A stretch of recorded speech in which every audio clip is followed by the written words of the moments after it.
মান অভিমানের পালা শেষ। ক্রিকেট তারকা ইউসুফ পাঠানের হয়ে বহরমপুরে ভোটের প্রচারে হুমায়ুন কবির। আজই এই লোকসভা কেন্দ্রে আসছেন ইউসুফ পাঠান।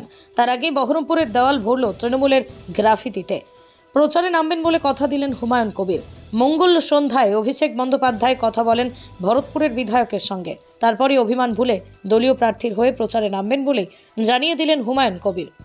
তিনি পাঠানের হয়ে প্রচারে নামবেন। বিদ্রোহী ইতি দলীয় প্রার্থীর সমর্থনে আজ প্রচারে নামছেন তিনি। ভরতপুরের তৃণমূল বিধায়ক অবশ্য অভিমান গোপন রাখেননি। তিনি জানিয়েছেন দল কাকে কোথায় প্রার্থী করবে সেটা সম্পূর্ণ মমতা বন্দ্যোপাধ্যায় এবং অভিষেক বন্দ্যোপাধ্যায়ের বিষয়। সেখানেই আমার কথা বলার এখতিয়ার নেই, কিন্তু ব্রিগেডের আগে যদি আমাদের ডেকে নেতৃত্ব বলে দিতেন যে অমুককে প্রার্থী করছি, তাহলে খারাপ লাগাটা তৈরি হতো না। আর কি বলছেন হুমায়ুন কবির, শুনুন। নমস্কার, গুড মর্নিং, আসসালামু আলাইকুম। বহরমপুর লোকসভার সমস্ত ভোটারকে এবং সাধারণ তৃণমূল কংগ্রেসের কর্মী সমর্থক, বুথ স্তরের নেতৃত্ব, অঞ্চল স্তরের নেতৃত্ব, ব্লক স্তরের নেতৃত্ব, তাদের কাছে আমার আবেদন, আমি গত 11 তারিখ থেকে 18 তারিখ অবধি দলের মনোনীত প্রার্থী ক্রিকেট খেলোয়াড় ইউসুফ পাঠানকে নিয়ে আমার যে অবজারভেশন ছিল বা আমার যেটা বক্তব্য ছিল, সেই বক্তব্য থেকে অনেকটাই আমি নেতৃত্বের প্রতি আস্থা রাখতে গিয়ে আমাকে সরে আসতে হয়েছে। আমি সেই বহরমপুর লোকসভার তৃণমূল কংগ্রেসের কর্মী সমর্থক, বুথ স্তরের নেতা, অঞ্চল স্তরের নেতা, ব্লক স্তরের নেতা, যারা প্রকৃতপক্ষে এমএলএ, এমপি আমাদের মতো লোককে ভোট দিয়ে নির্বাচিত জনপ্রতিনিধি করে, তাদের কাছে আবেদন, গতকাল 19 তারিখে সন্ধ্যায় ক্যামাকি স্ট্রিটে আমাদের দলের সর্বভারতীয় সাধারণ সম্পাদক শ্রীমান অভিষেক বন্দ্যোপাধ্যায়ের সঙ্গে আমার রুদ্ধদ্বার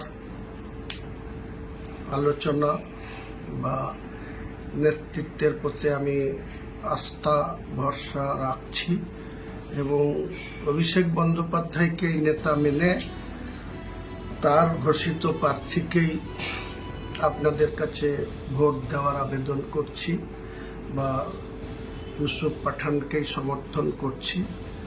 আমি বিশেষ কাজে কলকাতায় আছি, দুদিনের জন্য দিল্লি যাব।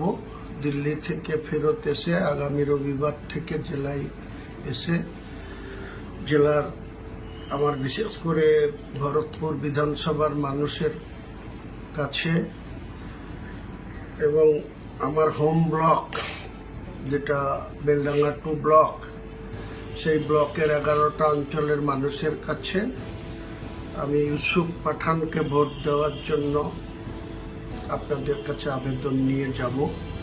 ঘরে ঘরে যাব, মানুষের কাছে যাব।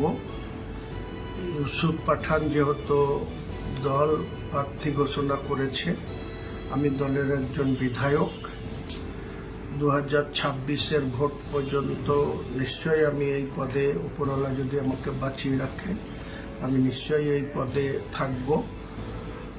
2026 সালে আমি মরব না বাঁচব না কি হবে সেটা ভবিষ্যতে কথা বলবে। আমি শুধু আপনাদের কাছে এটাই বলবো যে আমাদের দলের সর্বোচ্চ নেতৃত্বের সঙ্গে আমার খুব সৌহার্দ্যপূর্ণ সুন্দরভাবে আলোচনা হয়েছে। সেই আলোচনার ভিত্তিতে আমি আমার যে 7 দিনের বিরোধিতা, মানুষের কাছে যে আমার বক্তব্য, অনেকেই আমার বক্তব্যকে আপনারা সমর্থন করেছেন, অনেকেই আবার সমালোচনা করেছেন। যারা সমালোচনা করেছেন তাদের কাছেও বলবো যে আপনারা দলের প্রার্থীর হয়ে ভোট করে দেখান, আর আমাকে যারা সমর্থন করেছেন তাদেরকেও বলবো আমার মুখ চেয়ে আমাকে সম্মানিত করার জন্য আমার দলের নেতা অভিষেক বন্দ্যোপাধ্যায়ের সঙ্গে যে আমার আলোচনা, সেই আলোচনাটা অনেক ফলপ্রসূ আলোচনা হয়েছে। আমরা রাজনীতিতে দীর্ঘমেয়াদীভাবে মুর্শিদাবাদের মানুষের জন্য যে পরিষেবা দিয়ে এসেছি, আগামী দিনে সেই পরিষেবা দিতে চাই। অঙ্গীকার করে আপনাদের সকলকেই আবেদন রাখছি যে ইউসুফ পাঠানের হয়ে আপনারা ভোটটা করুন, কর্মীরা নেমে পড়ুন। সবাই ভালো থাকুন, সবার সুস্বাস্থ্য কামনা করে তৃণমূল কংগ্রেস জিন্দাবাদ, মমতা বন্দ্যোপাধ্যায় জিন্দাবাদ, অভিষেক বন্দ্যোপাধ্যায় জিন্দাবাদ। জয় হিন্দ।